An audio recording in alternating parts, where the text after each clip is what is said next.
Où est-ce que tu es? Est-ce que tu es loin de Dieu par tes péchés? Ou est-ce que tu es proche de lui? Qui veut Dieu? Est-ce que tu veux Dieu dans ta vie? Est-ce que tu cherches Dieu? Est-ce que tu veux glorifier Dieu? Est-ce que tu as une relation avec ton Dieu? Est-ce que tu es un fou de Dieu, dans le sens un fou d'amour de Dieu? Est-ce que Dieu est au centre de ta vie? Est-ce que Jésus est au centre de ta vie? Jésus-Christ est Dieu, hein? E-E-S-T, il est ton créateur. Est-ce qu'il est au centre de ta vie? Est-ce que tu vis pour lui? Est-ce que tu te satisfais de sa présence? Est-ce que tu passes du temps avec lui? Est-ce que tu le cherches jour après jour? Est-ce que tu le veux dans ta vie, tout le temps, partout? Est-ce que tu veux sa gloire plus que tout? Ou est-ce que tu vis dans le péché? Tu ne te soucies pas de Dieu, tu es athée, tu n'es pas chrétien, quoi. Est-ce que tu es sans Jésus? Ou est-ce que tu es avec Jésus? Est-ce que tu es pour le péché, pour le monde, pour ta vie, pour ton plaisir, pour ton succès? Ou est-ce que tu es pour Jésus-Christ, pour ton Dieu? Parce qu'il y a deux voies et deux destinées, le paradis ou l'enfer. Ou tu es avec Jésus-Christ, ou tu es avec Satan. Et si tu ne te convertis jamais, et que tu es avec Satan, alors tu iras en enfer. Ça fera partie de la justice de Dieu, vis-à-vis du péché, du mal, du mensonge, de l'hypocrisie, de l'incrédulité. Si tu n'as pas Christ dans ta vie, et si tu ne l'as jamais dans ta vie, jusqu'à la fin de tes jours, alors tu iras en enfer. Il ne reste que l'ardente justice de Dieu, éternelle.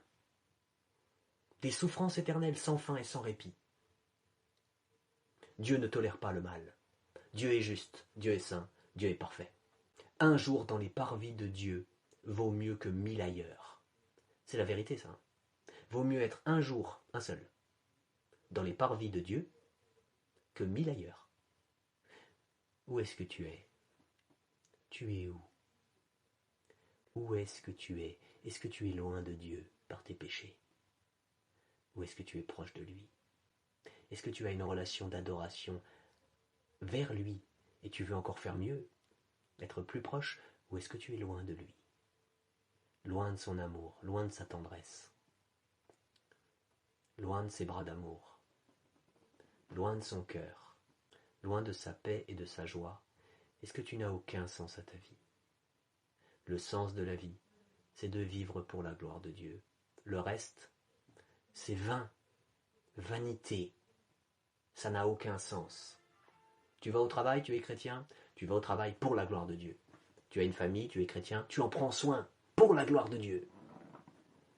Tout ce que tu fais, ça doit être pour la gloire de Dieu. Tu veux Dieu partout, tout le temps.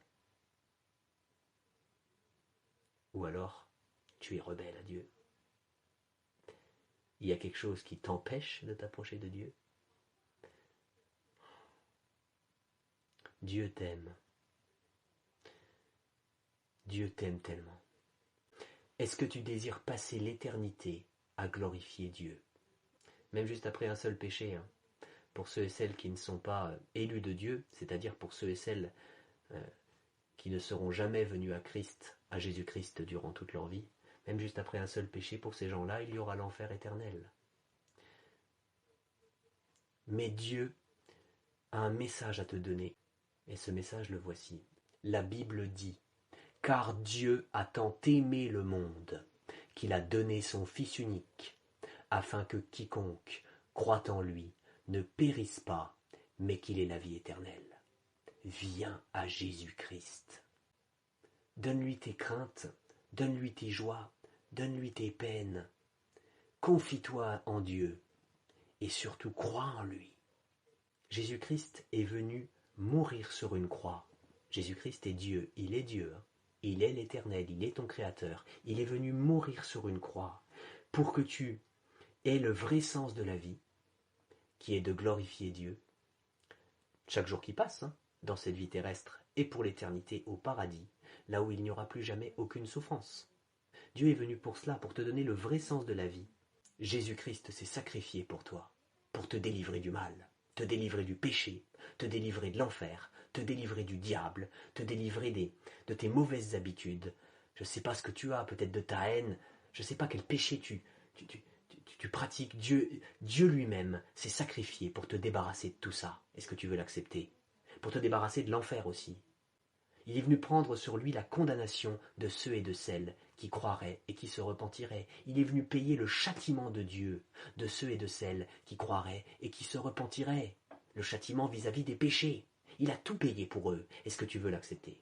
C'est-à-dire, veux-tu croire que Jésus-Christ a payé toute la justice de Dieu pour tous tes péchés à ta place? Si c'est le cas, je t'invite à mettre ton prénom en commentaire à cette vidéo. Et je vais maintenant t'expliquer les deux choses qu'il y a à faire. Et je vais te demander d'être attentif. Sois attentif à ce que je vais te dire maintenant. Voici les deux choses que tu dois faire. La foi et la repentance. Tu veux Dieu dans ta vie, tu désires Dieu, alors fais ces deux choses, la foi et la repentance. Premièrement, la foi. Qu'est-ce qu'il faut croire? Il faut que tu crois que Jésus-Christ est Dieu, est EST. Il faut que tu crois aussi que Jésus-Christ est le seul Fils de Dieu. Il est les deux, à la fois Dieu et le seul Fils de Dieu. Et il faut que tu le crois. Il faut que tu crois que Jésus-Christ est venu sur terre en tant que 100% homme et 100% Dieu pour payer pour tous tes péchés. Il faut que tu crois que Jésus-Christ a souffert pour tous tes péchés. Il faut que tu crois que Jésus-Christ est mort pour tous tes péchés sur la croix. Il faut que tu crois que Jésus-Christ a été mis au tombeau, c'est-à-dire qu'il a été enseveli, une fois qu'il était mort, évidemment. Il faut que tu crois que Jésus-Christ a payé toute la justice de Dieu pour tous tes péchés, à ta place. Il faut que tu crois que Jésus-Christ a payé ton enfer éternel, à ta place. Et je ne dis pas que Jésus-Christ est allé souffrir en enfer. Ça, je n'ai pas trouvé d'endroit où c'est écrit dans la Bible. Mais ce que je te dis, c'est qu'il faut que tu crois que Jésus-Christ a payé ton enfer éternel à ta place.